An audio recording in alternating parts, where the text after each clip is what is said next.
नमस्कार. जिल्हा बातमीमध्ये आपल्या सगळ्यांचं हार्दिक स्वागत. लातूर येथील जिल्हा क्रीडा अधिकारी कार्यालयात 17 जानेवारी 2023 रोजी धाराशिव येथील स्नेहल लक्ष्मण कांबळे हिची 19 वर्ष वयोगटाखालील राष्ट्रीय व्हॉलीबॉल स्पर्धेसाठी निवड झाली असून तिचा जिल्हा क्रीडा अधिकारी जगन्नाथ लकडे यांच्या हस्ते सत्कार करण्यात आला. तसेच तिच्या पुढच्या स्पर्धेसाठी तिला शुभेच्छा देण्यात आल्या. यावेळी त्यांच्यासोबत तालुका क्रीडा अधिकारी कराड यांची उपस्थिती होती. आमचे नवीन व्हिडिओ पाहण्यासाठी तुम्ही आमच्या चॅनलला सबस्क्राइब करा, व्हिडिओला लाईक करा, शेअर करा. धन्यवाद. माझे नाव स्नेहल लक्ष्मण कांबळे. मी प्रॉपर धाराशिवची आहे. माझं सिलेक्शन नॅशनलला झाले. अंडर 19 व्हॉलीबॉल गेम आहे. मी खेळते 9th पासून. माझं झालंय या वर्षी मी 11th ला आहे. 10th ला होते मला 96%.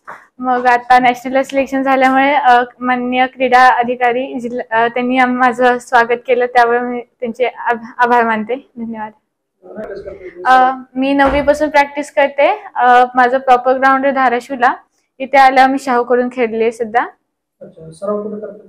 सराव सध्या इथे क्रीडावरच करते.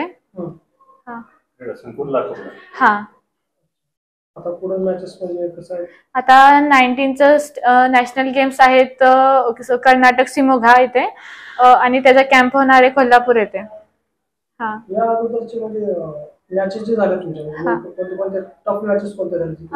टॉप मॅचेस म्हणलं तर लास्ट इयर चषक. ह्याच वर्षी माझं अंडर 18 असोसिएशनला फर्स्ट रँक बसले आमच्या टीमचे. नंतर स्कूल स्टेट मध्ये रँक आहे आम्हाला. छत्रपती चषक जे आहे त्यात तू चाललीस काय? हो, चालले. उद्या बुलढाण्याला ते चषक आहे आणि नक्की पहिला क्रमांक बसेल अशी थोडा कॉन्फिडन्सनी तर जाईल, कारण की अंडर 18 ला बसले फर्स्ट रँक. मग आता चषकला पण बसेल. माझे व्हॉलीबॉलचे पहिले गुरु म्हणजे संजय देशमुख सर, जे आपले सध्या व्हॉलीबॉल क्षेत्रात आहेत अग्रेसर. त्यांनी सध्या तर तेच त्यांचेच आदर्श. माझी इच्छा आहे माझं आंतरराष्ट्रीय स्तरापर्यंत जावं मी खेळायला. त्यासाठी चालू आहे तयारी सध्या.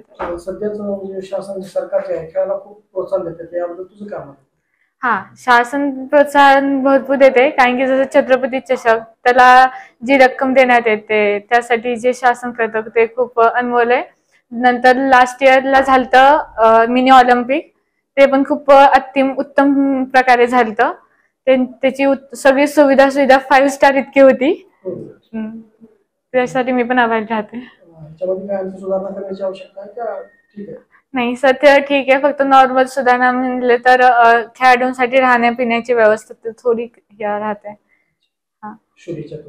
Thank you sir.